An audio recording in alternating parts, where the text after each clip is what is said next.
L'ancien empire romain était puissant. Il semblait invincible, mais il est tombé. Apprenez comment l'effondrement de Rome est un avertissement sérieux pour l'Amérique aujourd'hui, maintenant sur la clé de David avec Gérald Fleury. Bonjour à tous. En 1975, sous la conduite d'Herbert W. Armstrong, son Église a imprimé un livre intitulé Les Romains modernes. Et des historiens y étaient cités, beaucoup d'entre eux, et des historiens exceptionnels comme Édouard Gibbon. Et il parlait des raisons de la chute de l'Empire romain. Il était si grand. Pourquoi est-il tombé? Eh bien, il y a des leçons à tirer de cette chute que nous n'avons toujours pas apprises aujourd'hui. Je veux passer très rapidement à un passage de l'Écriture dans 2 Chroniques 7 et le verset 14. Mais avant de lire ce verset, je dirais simplement ceci, ces leçons qui n'ont pas été apprises sont très présentes en Amérique et en Grande-Bretagne aujourd'hui. Et nous avons de nombreux problèmes graves et pourtant Dieu dit qu'il y a une solution. Il y a une solution. Dans la première partie de l'Empire, en tout cas, il y avait des Romains qui regardaient toute la prospérité économique et les succès militaires et qui gagnaient presque toutes leurs guerres et ils pensaient, eh bien, cet empire ne peut jamais tomber. Mais plus tard, un homme d'État romain, Sénèque, a lancé un avertissement. Oui, l'empire romain va tomber. Et il a simplement regardé les problèmes qui étaient là et ce qu'ils causaient et il leur a dit pourquoi d'une certaine manière.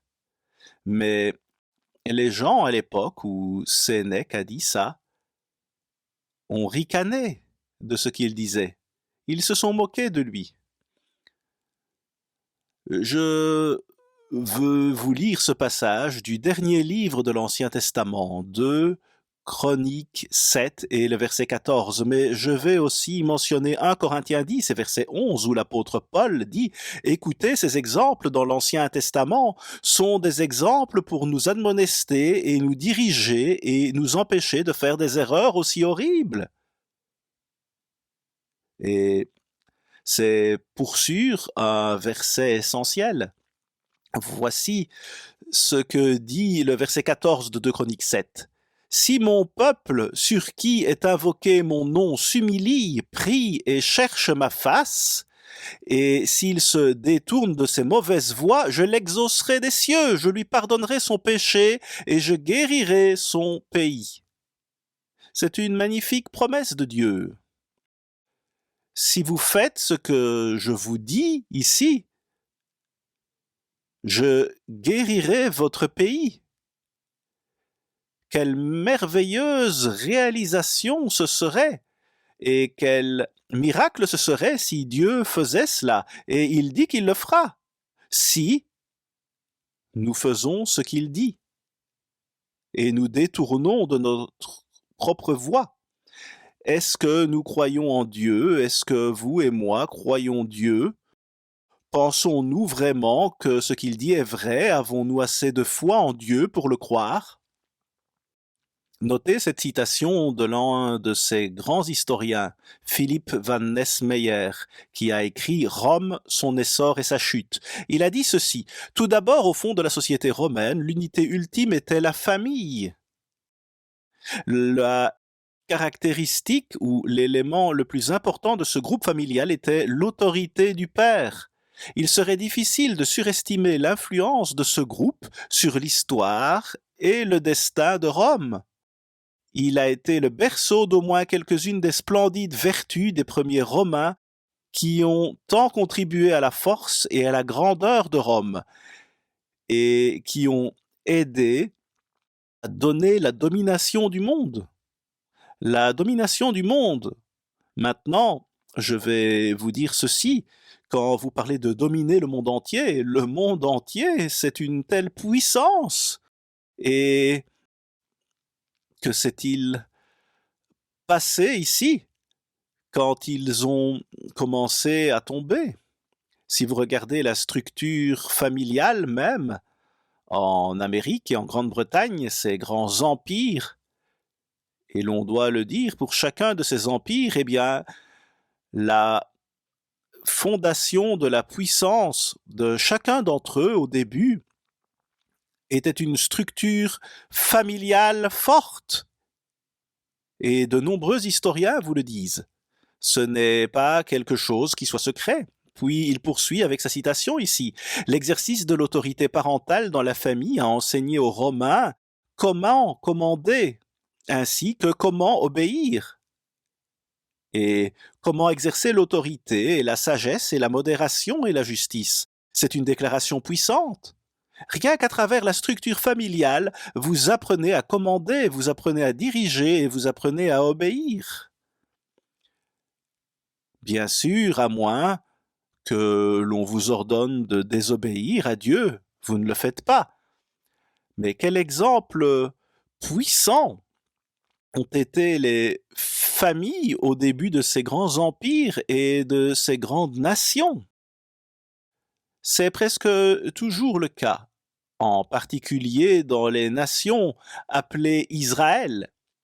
Tacite, un historien romain du début de l'Empire romain, a écrit « Au bon vieux temps de la République, le fils de tout homme né dans le mariage était élevé, non pas dans la chambre d'une nourrice à gage, mais sur les genoux de sa mère, et cette mère n'avait pas d'éloge plus exulté que celui de gérer la maison et de se donner à ses enfants. » Eh bien, qu'en est-il ? Religieusement et avec la plus grande délicatesse, elle réglait non seulement les tâches sérieuses de ses jeunes protégés, mais aussi leur récréation et leurs jeux. Elle dirigeait toutes leurs activités critiques. Et pour elle et pour le mari, il était répugnant que des nourrices viennent élever leurs enfants. C'est ainsi que cela se passait au début de Rome. Vous pouvez vous faire votre propre opinion à ce sujet, mais tous ces historiens écrivent à ce sujet et vous disent que c'est l'erreur fondamentale qui a causé la chute de Rome. C'est la racine de tout. Ou plutôt les racines, devrais-je dire. Les racines. Et puis, bien sûr, peu de temps après, eh bien, ils ont commencé à avoir des problèmes de mariage et beaucoup de divorces, et les hommes et les femmes, ou le mari et la femme, commencèrent à se relâcher dans leur moralité.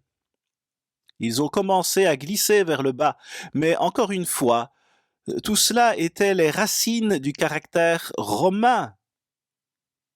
Ce sont ces racines. Et diriez-vous que l'Amérique, la Grande-Bretagne et les autres nations d'Israël ont ce problème aujourd'hui? Je pense que c'est quelque chose que nous devons examiner attentivement. Bien sûr, les historiens poursuivent en disant que la situation s'est tellement dégradée qu'elle s'est inversée, les enfants gouvernant en fait les adultes. C'était grave à ce point, selon les historiens.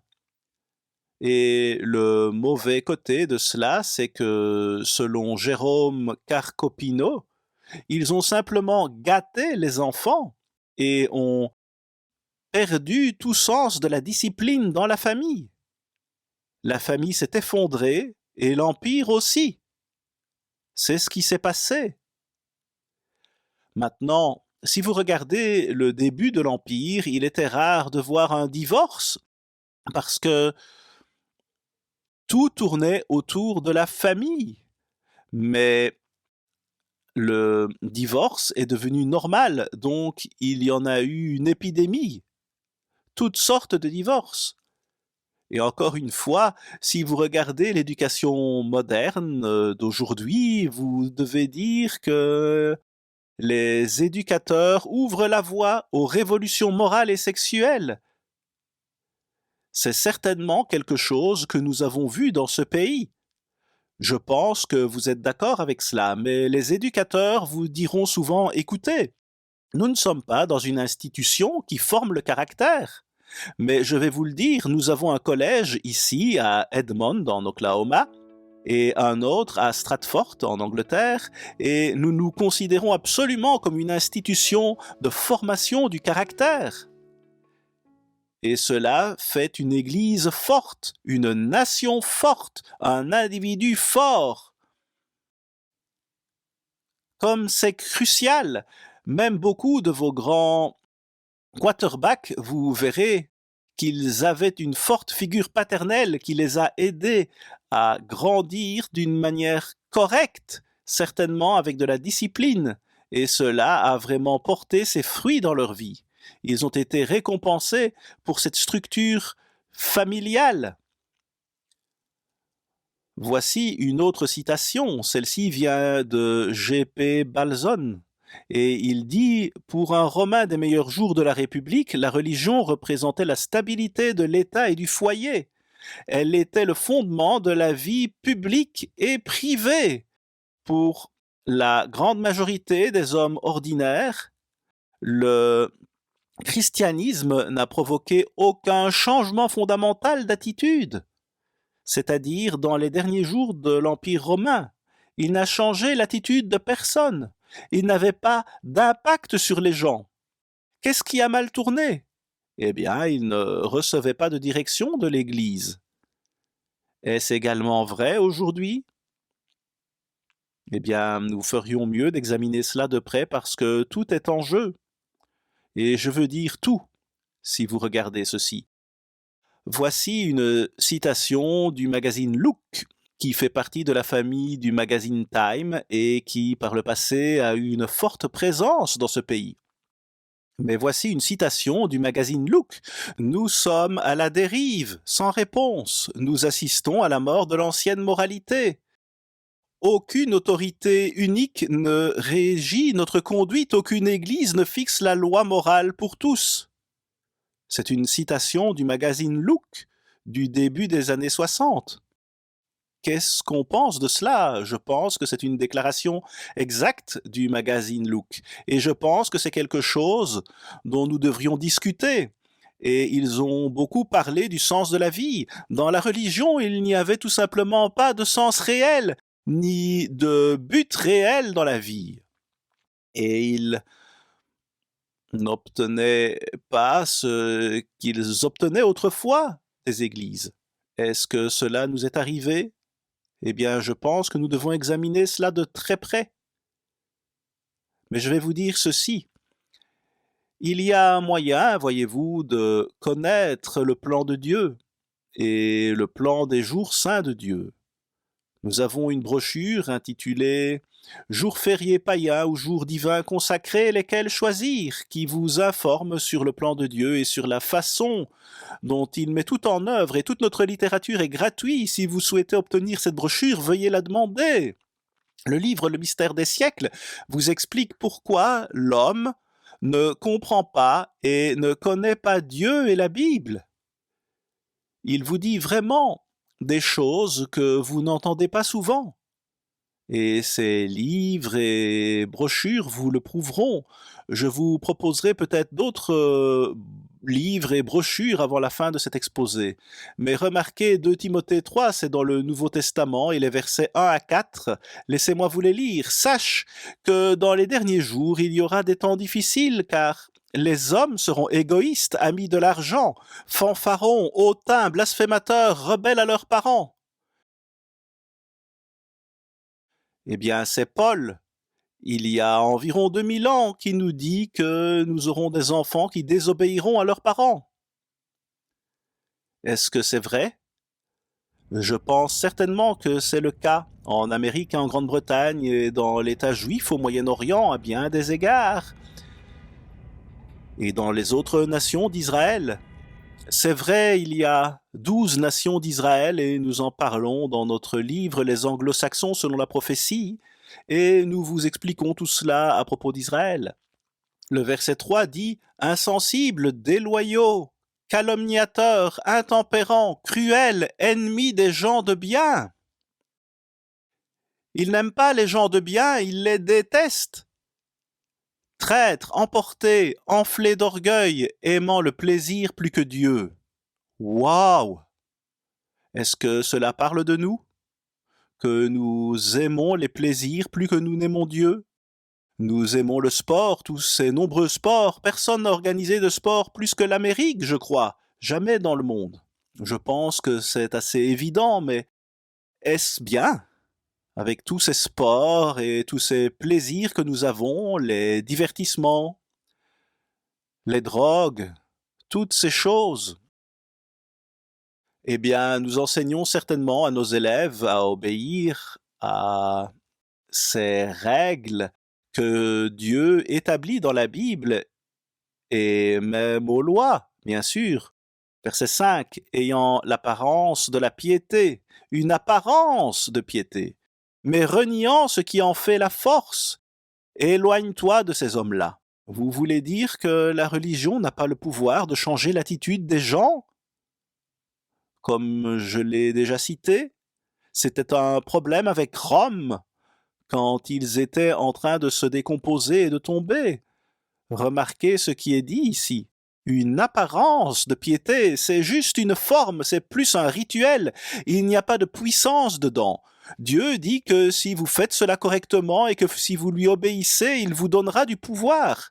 Il vous donnera un pouvoir individuel et un pouvoir collectif. C'est explicite dans votre Bible. Si vous la lisez, même de façon superficielle, vous le verrez. Alors, Dieu promet qu'il fera son œuvre à travers son Église et il leur donnera la puissance et il leur donnera des portes ouvertes et ils seront capables de surmonter leurs péchés et leurs problèmes et leurs difficultés et ils auront des familles fortes et une religion forte. Ils auront la puissance même de Dieu s'ils obéissent à Dieu. Et vous pouvez le voir. Vous pouvez le voir. Voici une citation d'Édouard Gibbon, le célèbre Édouard Gibbon, un historien qui est aujourd'hui l'un des meilleurs que nous n'ayons jamais eus. Dans son ouvrage Le déclin et la chute de l'Empire romain, il a dit « Du matin au soir, sans se soucier du soleil ou de la pluie, les spectateurs, qui étaient parfois au nombre de 400 000, pouvaient s'asseoir dans le gigantesque Circus Maximus de Rome. 400 000 pour tout leur sport et leurs courses. Et ça en arrivait à beaucoup de violence, à tuer des gens même. Et il est dit qu'ils s'investissaient tellement dans leur jeu que le bonheur de Rome dépendait de la victoire de leur équipe. Leur bonheur dépendait de ça. Et regardez tous les sports que nous avons aujourd'hui et tous les plaisirs qui sont à notre disposition, juste partout où vous regardez. Et ces grands historiens disent, regardez, c'est significatif. Et je ne fais que citer des historiens ici, et la Bible. Mais y a-t-il jamais eu une nation plus organisée dans ces sports que l'Amérique? Je ne le crois pas.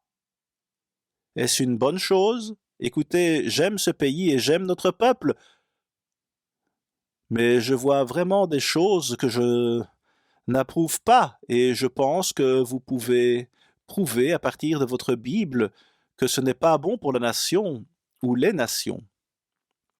Vous voyez, leur bonheur dépendait de la victoire d'une équipe sportive. Ils aimaient les plaisirs plus qu'ils n'aimaient Dieu. C'est de cela dont Paul parlait.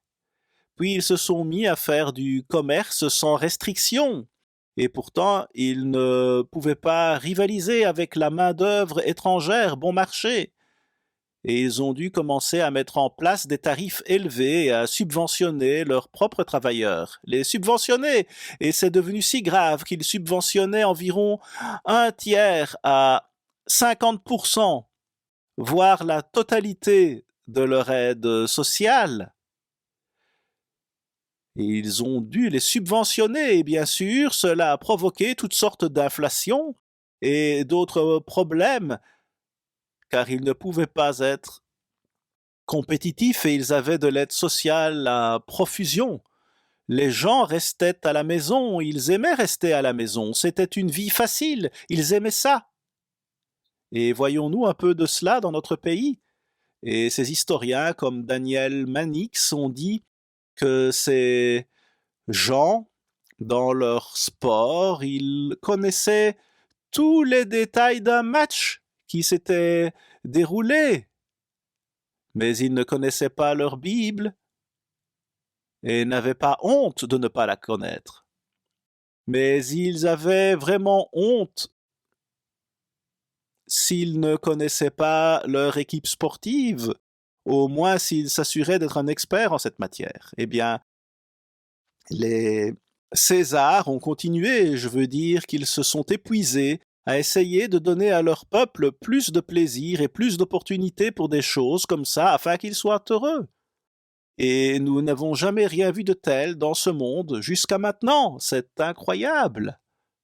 Les conducteurs de ces courses de chars recevaient des salaires énormes, comme les autres athlètes, et tout comme aujourd'hui. Cela ne veut pas dire que c'est nécessairement mauvais, mais si vous regardez l'ensemble du tableau, quelque chose ne va pas ici. Il se passe quelque chose de très dangereux. Des empires tombent à cause de ces problèmes. Je veux juste lire une déclaration d'Abraham Lincoln. Et beaucoup de gens croient qu'il est notre plus grand président. Voici ce qu'Abraham Lincoln a dit. « Nous avons été les bénéficiaires des plus belles bénédictions du ciel. Nous avons été préservés ces nombreuses années dans la paix et la prospérité. Nous avons grandi en nombre, en richesse et en puissance comme aucune autre nation ne l'a jamais fait. Mais nous avons oublié Dieu. Nous avons oublié Dieu. Voilà le problème. » Il a donc déclaré un jour pour confesser nos péchés nationaux et à prier pour la clémence et le pardon.